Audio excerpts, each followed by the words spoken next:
idza ishtaka minhu 'udwun lahu sairul jasad bis-sahri wal humma.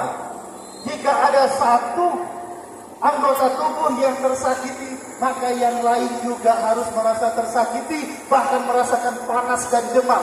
Hari ini kita lihat saudara-saudara seiman kita di Palestina sana, mereka merasakan kesulitan, kesusahan, mereka merasakan kelaparan, mereka merasakan kehilangan tempat tinggal, kehilangan keluarga, bahkan juga kehilangan nyawa.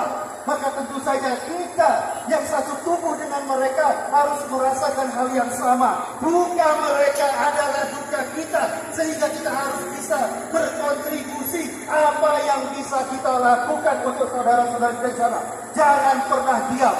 Alasan yang kedua, mengapa kita harus peduli dengan Palestina? Karena di bumi Palestina ada satu masjid yang suci, masjid yang Allah agungkan, masjid yang menjadi kiblat pertama umat Islam, masjid kedua yang dibangun di bumi Allah setelah Masjidil Haram, masjid yang menjadi transit baginda Rasulullah ketika peristiwa Isra wal Mi'raj.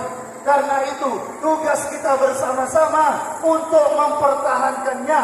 Karena itu jika ada yang bertanya, mengapa rakyat Palestina tidak hijrah saja keluar dari Palestina, harus kita beritahu, tekankan bahwasanya di bumi Palestina ada yang harus dijaga, ada yang harus dipertahankan, yaitu Masjidil Aqsa, miliknya semua umat kaum muslimin. Jamaah sekalian, saudaraku sekalian, Masjidil Aqsa memiliki keutamaan yang luar biasa apabila seseorang sholat di dalamnya. Maka tentu saja kita semua ingin nantinya berziarah, sholat di sana insya Allah. Mudah-mudahan kita semua bisa berziarah ke Masjidil Aqsa. Mudah-mudahan kita semua bisa merebut tanah Masjidil Aqsa dari penjajahan tentara Israel. Yang ketiga, alasan yang terakhir kenapa kita mesti peduli dengan rakyat Palestina. Saudara sekalian, rakyat Palestina telah berjasa besar terhadap negara kita. Tahukah kita, saudara-saudaraku sekalian, ketika tanggal 17 Agustus tahun 1945 di Jakarta, Insinyur Soekarno sebagai presiden pertama kita, beliau memproklamasikan kemerdekaan Indonesia.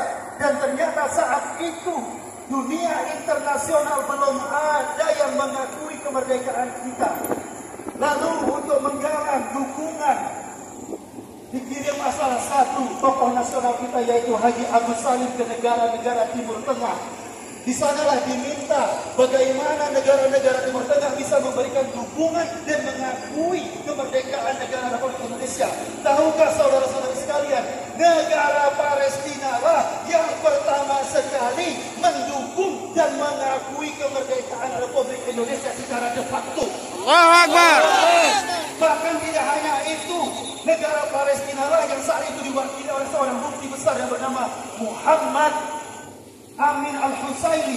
Beliaulah yang mendasar negara-negara Timur Tengah lainnya agar bisa juga mendukung dan mengakui kemerdekaan negara Indonesia. Karena itu setelah itu diikuti oleh negara Mesir, Syria, Irak, Libanon, Yaman, Arab Saudi dan juga Afghanistan. Karena itu saudaraku sekalian, kalau dulu Palestina yang paling terdepan mendukung dan mengakui kemerdekaan negara kita, lalu kenapa sekarang kita sebagai rakyat Indonesia tidak menjadi yang terdepan untuk mendukung dan mengakui kemerdekaan rakyat Palestina? Allahu Akbar. Allahu Akbar. Allahu Akbar. Allahu Akbar. Terima kasih semuanya. Mudah-mudahan bisa bermanfaat dan bermanfaat. Assalamualaikum warahmatullahi wabarakatuh. Waalaikumsalam warahmatullahi wabarakatuh.